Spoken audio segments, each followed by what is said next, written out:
Good evening, constant reader.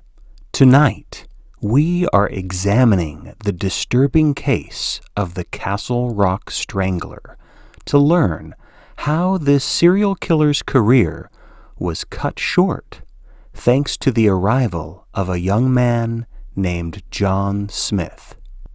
So let us once again return to the Dead Zone.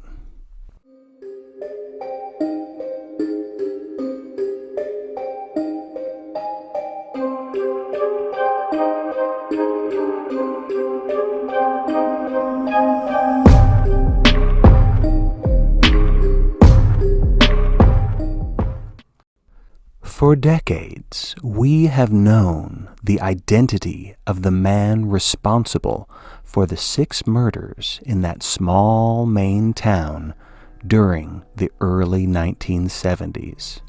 For many years, we have had a face to connect to those evil deeds.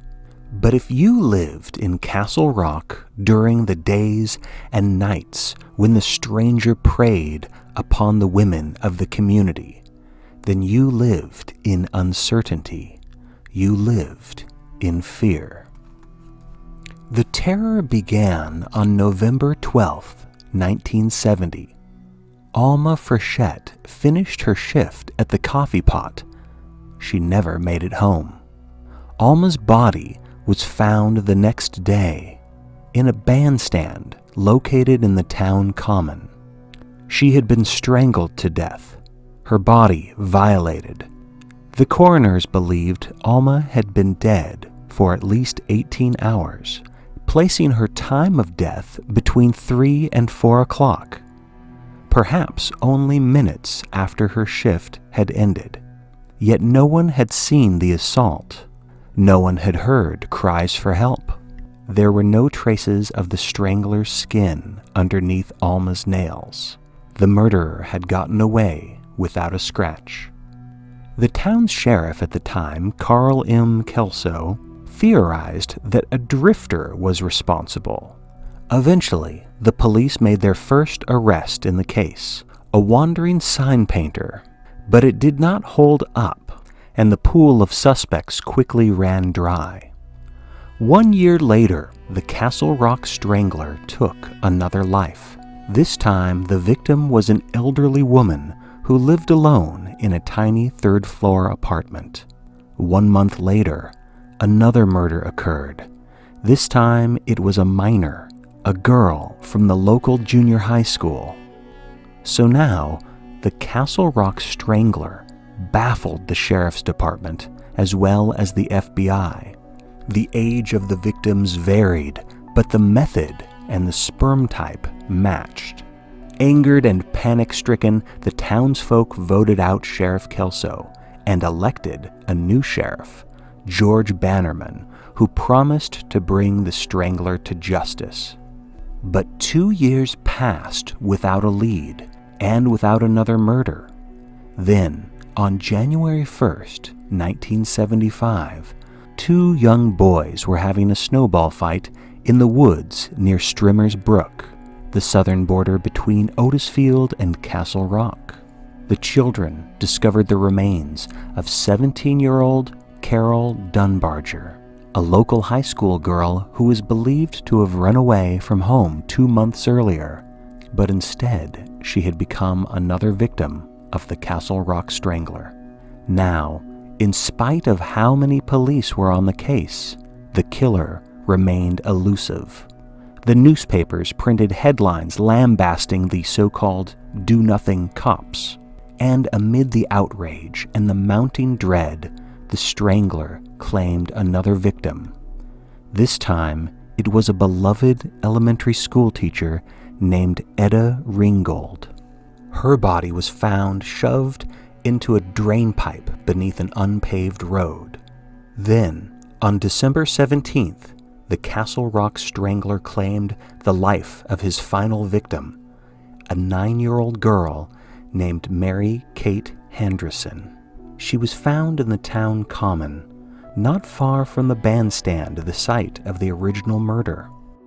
Imagine the mindset of Sheriff Bannerman, the man elected to protect his community. The sheriff's daughter was in the same grade as Mary Kate. The killer struck in the light of day, returning to the scene of the crime from 5 years hence to commit an unspeakable atrocity, and still no leads, no suspects. Desperate, Sheriff Bannerman made a phone call to a man named John Smith, a man some people claimed had a sixth sense. Bannerman stepped away from everything logical and took a chance on the paranormal. And he is not the only authority to utilize the advice of mediums and so-called psychics. In the 1970s, John Smith suffered injuries in a brutal car crash, one that sent him into a coma for nearly 5 years. When he awoke, he could touch people and know details about their lives, about their past, present, and even their future. And his case is not unique.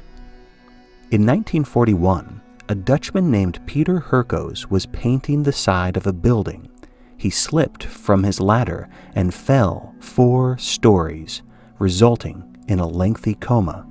When he awoke, he maintained he had visions that he was experiencing a phenomenon called remote viewing, which allowed him to see events from the past, events which included such deeds as theft and even murder. In America, detectives sought his insights to assist in the search for the Boston Strangler, as well as the case of Michigan's co-ed killer. In 1967, Dorothy Allison had vivid dreams of a blonde, blue-eyed boy in a green snowsuit, drowned in a pond, stuck in a drain pipe. And the most specific detail, the boy's shoes were on the wrong feet. Days later, the police of Nutley, New Jersey, discovered the missing boy, drowned, and his shoes on the wrong feet. Dorothy Allison went on to have a lengthy and illustrious career as a popular psychic.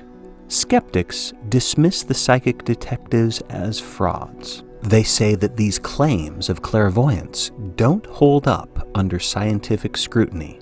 Ever since the turning of the 20th century, universities and government institutions have tested the possibility of ESP. Places such as Duke University and Stanford have spent millions trying to determine whether or not humans have psychic powers. Eventually, all of these claims of paranormal activity wind up being debunked. So, what are we to make of John Smith? Unlike the previously mentioned psychics, he was not seeking media attention. According to Sheriff Bannerman, John Smith did not want to help at first. He didn't change his mind until he heard about the 9-year-old victim. Then, on that icy December night, John Smith went to the police station in Castle Rock. He briefly met with the deputies and the journalists who had been standing by. And then, when he and the sheriff were alone, John Smith touched the only physical clue left at the crime scene, an empty pack of cigarettes, presumably left by the killer. He touched the cigarette pack and nothing, no vision, no insight. But John Smith did not stop there. The sheriff took him to the town common, to the scene of the crime. John Smith brushed the snow from the seat of the bench, and then he felt something, the lingering presence of the Castle Rock Strangler. According to Sheriff Bannerman, John Smith whispered the word slick, perhaps in part because the killer had been wearing a rain slicker. He would have been protected from the fingernails of his victims. Very pale and now suffering from frostbite on his fingertips, John Smith returned to the sheriff's office. The deputies had been sent home for the night.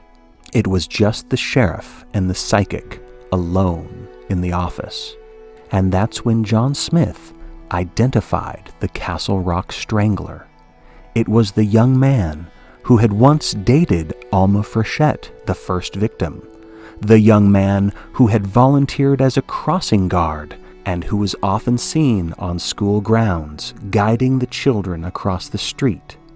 This was the same man who took tender care of his ailing mother, even though, when he was a little boy, his mom would fasten clothing pins to his penis whenever she felt the need to punish him, which was often.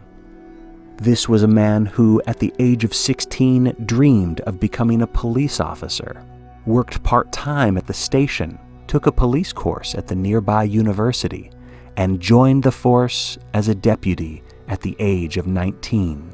This was the young man who became like a son to George Bannerman, who ate dinner at the sheriff's house with his family, who babysat the sheriff's daughter. The man who, after becoming a deputy, spent an 8-week course on rural law enforcement at the University of Colorado, where, on November 12, 1972, authorities found the body of 22-year-old Anna Simons, left in an empty field. This man was Deputy Franklin Dodd, and despite the sheriff's reluctance to believe that his own deputy and the Strangler were the same man, Sheriff Bannerman entered the Dodd home in the dead of night to confront Frank. But Deputy Frank Dodd had other plans. By the time the psychic and the sheriff arrived at the doorstep, the Castle Rock Strangler had cut his own throat with a razor blade.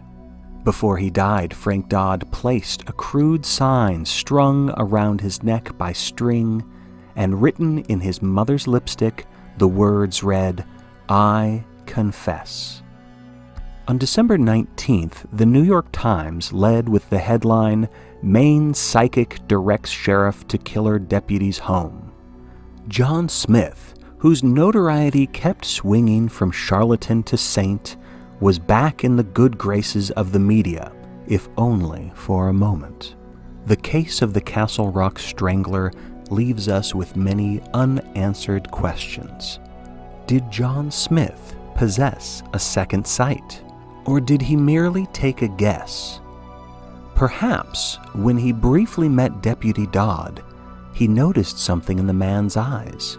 Maybe the Castle Rock Strangler sensed something too, that he wasn't so slick after all? The murdered schoolteacher, Etta Ringgold, had a favorite poet, Robert Browning, a Victorian famous for inventing diabolical characters. One of his more sinister poems is called Porphyria's Lover. It's told from the point of view of a young man who is waiting for his beautiful lover to meet him in the midst of a storm. We soon learn that the speaker of the poem is psychotic. He welcomes Porphyria into his arms, and then, perhaps because he wants to keep her forever, or simply perhaps because he is evil, he strangles the woman with her own beautiful blonde hair, then sits next to her corpse, listening to the storm. Browning writes, "Porphyria's love, she guessed not how her darling one wish would be heard. And thus we sit together now, and all night long we have not stirred, and yet God has not said a word." Like the speaker in the poem, the Castle Rock Strangler took the life of another, of many others, and at least at first, he believed that he had escaped detection and punishment, even from God. He was arrogant, believing himself to be above all things, above conscience, above morality, above fear. And that is perhaps why, whether real or fabricated, we need the John Smiths of the world to enter the darkness, to find the truth, to reignite the fear of God within the cold hearts of the devils that walk among us, and make certain that their crimes do not go unseen. Thank you for watching and listening to the Stephen King Book Club. If you enjoyed this exploration of the case of the Castle Rock Killer, then you definitely want to continue reading Stephen King's novel The Dead Zone to find out what happens to John Smith. Good night, constant readers.